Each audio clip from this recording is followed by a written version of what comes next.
할렐루야. 9월 29일 수요일 큐티 영상 시작하겠습니다. 오늘 말씀은 출애굽기 22장 16절에서 31절까지 말씀입니다. 오늘 말씀은 여러 가지 계명이 나타나죠. 우리가 성경을 볼 때 이 계명에 대한 그런 이해를 굉장히 잘 해야 됩니다. 율법과 계명을 잘 이해해야 우리의 그런 신앙과 하나님의 은혜가 풍성하게 열매를 맺게 되지요. 이스라엘 사람들은 이 모세오경, 창세기부터 출애굽기, 레위기, 민수기, 신명기를 율법서다 그렇게 이야기를 했지요. 근데 실제로 보면 뭐 율법의 내용이 그렇게 많이 나오지는 않습니다. 창세기에 보면 율법의 내용이 하나도 안 나오잖아요. 우리가 지금 출애굽기를 읽었는데 출애굽기는 20장에 이르기까지 율법의 내용이 나와 있지 않습니다. 어떤 사건과 하나님의 그런 구원의 그런 역사가 기록되어져 있죠. 그리고 나서 이제 20장에 도달하여서 십계명의 그런 말씀이 이제 시작되는 것입니다. 그리고 나서 23장까지 계명에 대한 그런 그 내용이 계속 되고 있지요. 이 계명이 뭔가? 이 계명이 처음으로 이제 나오기 시작했는데 이 계명이 어디에서 나왔나를 잘 봐야 됩니다. 십계명이라는 그 말씀과 십계명에 이어지는 이 계명의 그런 내용들은 19장과 24장 사이에 있는 거예요. 그럼 19장은 어떤 그런 내용이었나? 하나님께서 이스라엘 백성을 신의 광야에 부르시고 이제 내가 너희와 언약을 맺자 그렇게 말씀을 하십니다. 그러면서 하나님의 위엄을 보여주시죠. 번개도 나타나고 천둥도 치고 막 불이 번쩍번쩍하면서 사람들이 이제 두려움 가운데 있습니다. 근데 그게 그 두려움이 하나님이 사람들을 겁주는 게 아니라 하나님의 모습을 이제 나타내는 거란 말이에요. 하나님의 임재를 나타내신 거예요. 그리고 24장에서 결국은 언약식을 맺어요. 이 언약식이 결혼식과 같은 거거든요. 여러분, 결혼한다면 결혼할 때 어떤 게 가장 중요합니까? 우리 교회에서 지금 지난달에 결혼식이 있었고 이번 달도 결혼식이 있었습니다. 자, 결혼할 때 제가 이제 결혼하는 커플을 데리고 함께 결혼 예비 학교로 계속 그 과정을 가져보는데 처음에 사람들은 결혼할 때 결혼식에 관심을 가져요. 결혼식을 어떻게 할까? 뭐를 입을까? 꾸미는 건 어떻게 할까? 음식은 어떻게 할까? 장식은 어떻게 할까? 이런 거에 이제 관심을 갖죠. 근데 결혼식은 그냥 지나가는 거거든요. 그죠? 결혼식은 지나가고 결국 제일 중요한 것은 두 사람이 어떻게 한 가정으로 믿음의 가정으로 잘 서서 관계를 이루냐 이게 제일 중요하잖아요. 그러니까 하나님께서도 마찬가지인 거예요. 하나님께서도 이 이스라엘 백성을 하나님의 백성으로 세워서 하나님과 어떻게 관계를 맺을 것이냐 이거 가장 주안점을 둔 거예요. 그러니까 24장에서 언약식이 나오지만 이 언약식 전에 이제 너와 내가 이제 남편과 부인처럼 언약을 맺게 된다. 자, 그러면 우리가 앞으로 어떻게 살아야 될까? 하나님은 신실하게 하나님의 그런 공의와 하나님의 그런 자비를 베풀면서 백성을 향한 그런 신의를 지킬 것이지요. 이스라엘 백성은 어떻게 할 것이냐? 이스라엘 백성도 하나님 앞에서 변화를 받아야 된다는 거예요. 우리가 만약에 한 나라의 공주라면, 한 나라의 그런 왕자라면 어떤 그런 배우자를 만날 때 그 배우자한테 어떻게 하겠습니까? 이 배우자가 왕실의 법도를 배워야 되잖아요. 내가 사랑한다고 그냥 결혼할 수 있는 건 아니거든요. 내가 지체가 높다면 이 상대편이 그걸 이렇게 잘 배워가야 되거든요. 이 클린턴 대통령도 대통령이 될 때 항상 이 악한 소에 있어가지고 전국 그 국회의원도 안 해보고 이 중앙 정치를 몰라가지고 굉장히 어려움을 겪었대요. 그래서 매번 엘고 부통령한테 점심을 먹자 그러면서 이 워싱턴의 문화와 이 정치 관계와 어떻게 정말 대통령으로서 위엄을 갖춰야 되는지를 배웠다 그러잖아요. 대통령 되면 매일 점심을 먹었다는 거예요. 매주 점심을 먹었다는 거예요. 대통령으로서 어떻게 해야 되는지를 배우려고, 예절을 배우려고, 이 워싱턴의 정가의 분위기를 배우려고 일주일에 한 번씩 그거를 위해서 점심을 계속 먹었다 그러잖아요. 그러니까 사람이 이렇게 어떤 디그니티를 가지려면 격에 맞는 행동을 해야 되거든요. 그 격을 지금 높여주기 위해서 계명을 주는 거란 말이에요. 계명은 우리에게 생명과 같은 거예요. 이걸 꽉 잡아야 하나님과의 관계가 이어지는 거죠. 관계를 이렇게 맺어서 하나님과 관계가 풍성해지는 거죠. 그래서 이 계명을 우리가 잘 이해를 해야 돼요. 아, 이 계명이 하나님이 나에게 요구하는 것이 있는 거구나 하는 것을 알아야 되죠. 여러분 이방신들은 이 미신들을 보면은 사람에게 요구하는 게 없어요, 별로. 사람들이 그냥 재물이나 갖다 놓고 돼지물이 갖다 놓고 그냥 뭐 굿이나 하고 이렇게 뭐 이렇게 막 하지. 사람의 그런 삶 가운데 나의 백성으로 이렇게 하라는 게 별로 없단 말이에요. 그럴 위치가 안 되는 거거든요. 그러니까 하나님은 우리에게 요구하는 게 있어요. 이렇게 해라, 이렇게 해라. 이런 내용들이 있죠. 오늘 내용에 보면 뭐 여자를 만날 때 성적인 그런 관계 속에서 뭐 여러 가지 그런 그 내용들이 나오는데 이런 건 다 하나님과의 관계를 다 이렇게 암시하면서 하나님과 관계를 발전시켜 나가도록 하나님이 우리에게 요구하는 그런 내용들이란 말이에요. 그래서 우리가 이런 내용들을 볼 때 우리를 이렇게 얽어매는 것이 아니고 야, 우리를 정말 풍성하게 만들어주는 거구나. 우리가 하나님의 백성으로 잘 서도록 인도하는 것이구나 하는 것을 알면서 이 계명을 보면서 나에게 더 마음 가운데 다가오고 내가 지키고 싶은 그런 계명은 무엇인가 이렇게 살펴보면서 이 내용들을 보면 좋겠습니다. 제가 이제 뭐 정확히는 3일 전에 시간으로 보면 한 이틀 전쯤에 이제 심장경색이 있었죠. 심장경색이 뭐냐? 쉽게 말해서 그냥 심장마비죠. 심장이 이제 마비되어서 오는 거예요. 이렇게 오늘 뭐 저녁이 됐는데 갑자기 심장이 불편해지더니 좀 쪼여오면서 아이 답답하다, 이게 어렵다 이런 생각이 들더라고요. 순간적으로 한 2번 정도 죽음의 그림자가 나한테 딱 다가오는구나 이런 걸 이제 느꼈어요. 뭐 우리 사모님 도움으로 일찍 또 병원을 가게 됐고 전화를 이제 미리 응급실에 해두어서 정말 그렇게 할 수가 없는데 그렇게 빨리 이 진전돼서 이렇게 치료가 잘 이제 됐죠. 뭐 치료가 되면 심장이 막힌 것 때문에 혈관이 막힌 것 때문에 이제 답답한 거니까 혈관을 뚫으면 이제 뭐 큰 문제가 없어서 지금 통증 같은 거는 이제 별로 없습니다. 없는데 이제 약도 먹고 뭐 수술 후유증이 있으니까 약간의 이제 불편함이 좀 있죠. 몸 가운데 있죠. 회복되면 되는 거죠. 제가 이제 그 상황 가운데 한 2번 정도 이제 병원에 딱 누웠을 때 막 몸이 아팠을 때도 한번 죽음의 그림자가 나한테 막 좀 다가오고 있네 한번 느꼈고 병원에 가서 이제 딱 검사를 받고서 의사한테 뭐냐 그랬더니 이제 하드 어택이다 이렇게 딱 얘기를 하더라고요. 그 순간에 사람들이 막 들어오면서 이제 수술 준비를 이제 하는 거예요. 막 들어오면서 이게 뭐 미리 전화를 해둬가지고 이 사람들이 너무 잘 준비를 해줬더라고요. 그냥 딱 되는 순간에 특수부대가 방을 확 들어오듯이 촥 들어와서 이렇게 수술이 그냥 뭐 너무 신속하게 진행이 잘 이제 되는 거예요.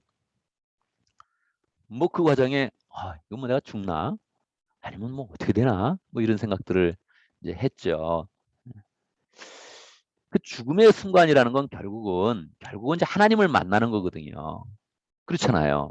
죽으면 이 세상에 남는 건 없고 이게 이게 뭐 없는 거죠. 죽는 순간에 뭐를 생각하겠어요? 하나님과의 관계예요. 하나님 관계. 하나님의 관계가 이게 어떻게 되는 건가? 이 나중에 우리가 죽음을 이제 맞이할 때쯤 되면 노년이 되면 이 삶이 다 무의미해진대요. 그렇잖아요. 이게 죽는다 그러면 내가 잡았던 게 다 무의미해지잖아요. 내가 가지고 있는 옷이 뭐 의미가 있겠어요? 내가 가지고 있는 돈이 의미가 있겠어요? 어떤 게 의미가 있겠어요? 결국은 내가 하나님 앞에 굳건한 그런 하나님의 그런 사람으로 서서 하나님 앞에 이렇게 갈 수 있는가? 이제 그런 게 이제 중요한 거죠. 그러니까 뭐 수술을 받고 나서 수술은 뭐 어렵지 않아서 그냥 너무 신속하게 잘 돼서 뭐 의식을 잃은 적도 없고 그냥 뭐 수술하는 순간에도 사실 의식이 깨 있어서 그냥 뭐 그 상황들을 다 봤죠. 그냥 보고 심장이 나중에 이렇게 변화되는 것도 봤고 심장에 피가 흐르는 모습도 사진으로 그냥 금방 그 자리에서 다 봤습니다. 뭐 신속하게 지나갔으니까 뭐 감사하게 잘 넘어간 건데 계속적으로 생각을 하게 되죠. 뭐 문병 오는 사람도 없고 그냥 혼자 계속 있어야 되니까 뭐 계속 인생을 한번 생각해 보게 되죠. 하나님과 어떤 관계를 내가 맺고 사는 것인가, 또 어떤 열매를 맺었는가 그런 거를 계속 생각을 하게 되죠. 모든 게 다 무의미해지니까 의미 있는 게 뭐냐? 의미 있는 거. 인생의 마지막 가운데 의미 있는 게 뭐냐? 조금 더 산다면 의미 있는 게 뭐냐? 하나님 거 외에는 정말 붙잡을 게 없는 겁니다. 하나님이 허락해 주신 가정 붙잡아야 되죠. 또 하나님이 또 축복 가운데 허락하신 교회를 붙잡아야 되죠. 나머지는 뭐가 있겠어요? 더 산다 그래도 나머지는 뭐가 있겠어요? 그러니까 평소에 이제 이런 그 삶들을 또 우리 그냥 뭐 믿음의 식구들이 잘 이렇게 경험하면 좋을 것 같습니다. 저는 뭐 이런 경험들을 내가 먼저 한 거 굉장히 다행스럽게 생각하고 좋게 생각합니다. 뭐 이런 걸 또 딴 사람이 경험하면 어떤 느낌일까? 이제 그런 느낌도 드는데 뭐 그냥 내가 먼저 경험해 보는 거 괜찮은 것 같아요. 또 나이도 또 대부분 내가 더 많고 먼저 경험해 보는 거 좋죠. 뭐 새로운 그런 경험이었습니다. 굉장히 새로운 그런 경험이었고 또 인생을 새롭게 한번 이렇게 보게 되는 좋은 그런 기회가 된 것 같아요. 뭐 수술하는 그런 때나 또 지났을 때나는 잘 모르겠는데 오늘 아침에도 일어나면서 인생을 한번 생각해 보게 되더라고요. 인생에 가치 있는 거는 뭐냐? 의미 있는 거는 뭐냐? 나되게 하는 거는 뭐냐? 내 인생에 정말로 내가 살아서 의미 있게 만드는 거는 뭐냐? 하나님이 허락해 준 거 외에는 별로 뭐 가치 있는 게 별로 없는 거예요. 하나님이 허락해 준 거 외에는. 더군다나 또 사람의 관계는 서로 미워하는 사람 없어야 돼요. 그죠? 내가 죽는데 아유 저 사람도 잘 죽었다. 잘난 척하더니 잘 죽었다. 그런 사람은 별로 없겠죠. 뭐 있으면 섭섭한 거죠. 그러니까 잘해야 되는 것 같아요. 서로. 서로 늘 죽을 수 있다 생각하고 없어질 수 있다 이렇게 생각하고 있을 때 잘하고 서로 관계 잘 맺고 또 서로 그냥 이렇게 얼굴 보면 축복하고 이런 관계로 잘 살아야지 뭐 너무 뭐 자기중심적으로 살아서 어렵게 만들고 그러면 더 어려워지는 거죠. 그러한 내용이 오늘의 계명이다. 이렇게 생각하면 굉장히 쉽습니다. 그러한 내용이 너희는 과부나 고아를 괴롭게 해서는 안 된다. 괴롭게 해서는 안 되죠. 왜? 죽을 수 있고 무의미하니까. 그런 사람들은 다 남는 것도 아니고 악행만 쌓는 거니까 안 된다는 거예요. 예. 그냥 잘하라는 거예요. 이웃한테 잘하고 살 때 하나님 앞에 잘하고 하나님이 좋아하는 거 하고 그리고 잘해라. 이런 부분들을 하나님이 계명 가운데 준 건데 이걸 우리 스스로 만든 법칙이 아니라 하나님이 주신 그런 법칙이니까 너무 귀하다. 그러면서 이걸 이렇게 잘 잡으면 이게 하나님과의 이런 관계가 깊어지고 하나님과의 이런 언약이 풍성해지고 하나님 미래에 주시는 그런 축복이 우리 가운데 풍성하다 하는 것들을 더 많이 깨닫게 되는 것이죠.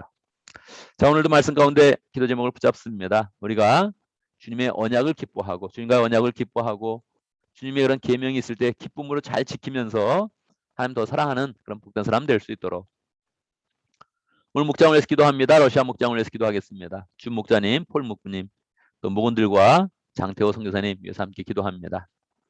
우리 교회를 위해서 기도하는데 어제 우리 김재정 목사님하고 통화를 했습니다. 김재정 목사님이 이제 어떻게 되는 것인가 또 뭐 잘 나서 감사하다 얘기 나누면서 예정대로 이제 오는 건가 해서 좀 오셔달라고 이렇게 다 이렇게 오시는 거 예정대로 잘 오셔서 설교해 주시고 그렇게 해주셨으면 좋겠다. 그리고 저는 뭐 그새 정말로 또 여기 있지만 또 안식의 시간으로 갖겠습니다. 이렇게 얘기를 잘 했습니다. 그래서 김재정 목사님 이제 금요일 날 예정대로 오시는데 이것도 우리 교회 큰 축복이 되면 좋겠습니다. 김재정 목사님 오셔서 우리에게 또 귀한 말씀 주시고 목사님이 가진 독특한 그런 영성이 있거든요. 영성. 그걸 우리가 좀 잘 느끼면 좋겠습니다.